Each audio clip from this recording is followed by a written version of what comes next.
Bonsoir à tous, bienvenue à ce flash d'information. Commençons tout de suite par la cérémonie de mobilisation des équipes de campagne du candidat du RHDP, le Rassemblement des Oufouettistes pour la démocratie et la paix. C'est une salle archi-comble du Palais des Congrès de l'Hôtel Ivoire qui a accueilli les militants du RHDP venus d'Abidjan et de l'intérieur du pays. Ont pris part à cette cérémonie exceptionnelle les leaders des partis qui composent le RHDP pour le PDCI, Henri Konan Bédié, l'UDPCI, nous avions Albert Mabritois-Keus, le MFA, Azoumana Mouataï, l'UPCI et bien sûr le candidat du RHDP, le président Alassane Ouattara. Nous y reviendrons.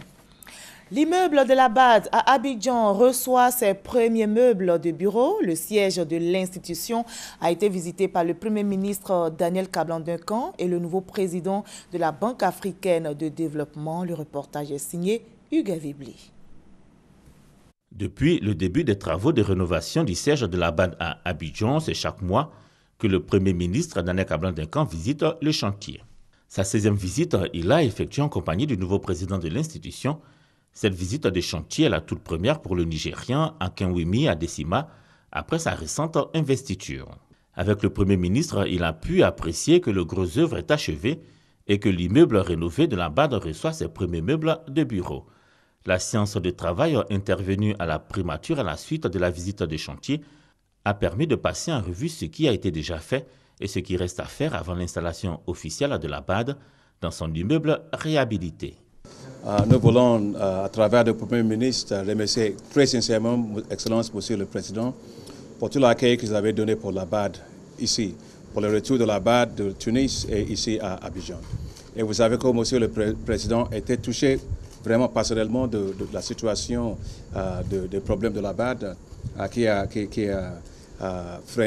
traîné un peu le retour de la BAD ici à Abidjan. Mais on est là, il y a le pain en Côte d'Ivoire, l'économie marche très bien, les choses sont stables et on est très heureux d'être ici. Je pense que d'ici quelques semaines, on va tout faire pour régler les choses qui restent, pour que tous les effectifs de la BAD vraiment soient installés très bien. Pour moi, il faut le faire avant la fin d'année et on avait fait cette décision. Mais je vous remercie, Monsieur le Premier ministre, pour votre accueil très chaleureux. La fin des travaux de rénovation de l'immeuble de la BAD à Abidjan a été fixée fin août 2015. Actuellement, à court la phase de contrôle technique qui comprend différents examens et contrôles des travaux effectués. L'ouverture officielle du bâtiment est initialement prévue pour fin octobre 2015. La 40e réunion du Conseil des ministres de l'OHADA vient de se tenir à Grand Bassam. À l'ordre du jour de cette réunion, l'examen des dossiers financiers et les activités normatives de l'OHADA. Cette rencontre a permis d'apprécier l'exercice des activités financières de l'OHADA au titre de l'année 2014 et d'adopter un nouvel acte uniforme portant organisation des procédures collectives d'apurement du passif. Hors de la Côte d'Ivoire, le Cameroun, frappé par un double attentat suicide ce dimanche, c'est la ville de Kolofata, dans l'extrême nord du pays, qui a été frappée. Au moins 11 personnes, dont les 2 kamikazes présumés, ont été tuées, 20 autres ont été blessés. Les soupçons se portent sur Boko Haram. Et puis, face à l'afflux de migrants, l'Allemagne débordée, a décidé de rétablir à titre temporaire les contrôles à sa frontière avec l'Autriche. Le pays veut réduire le nombre de demandeurs d'asile arrivant sur son territoire.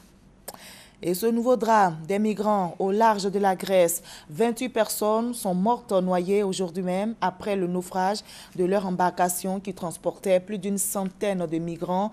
Un enfant figure parmi les victimes retrouvées. 68 personnes ont pu être secourues et 29 autres ont réussi à nager jusqu'à la côte. Depuis le début de l'année, plus de 2700 migrants sont morts en Méditerranée selon l'Organisation internationale pour les migrations.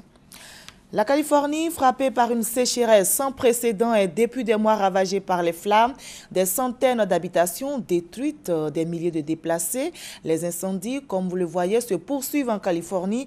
Et ce dimanche, pas moins de 13 incendies se sont déclarés au nord et au sud de la Californie. Hier samedi, 4 pompiers ont été blessés en luttant contre un nouveau feu de forêt qui s'est déclaré l'après-midi dans le comté des Lacs. Et c'est ici que l'on s'arrête pour ce flash d'information. Allez, prenons rendez-vous à 20 h pour la grande édition.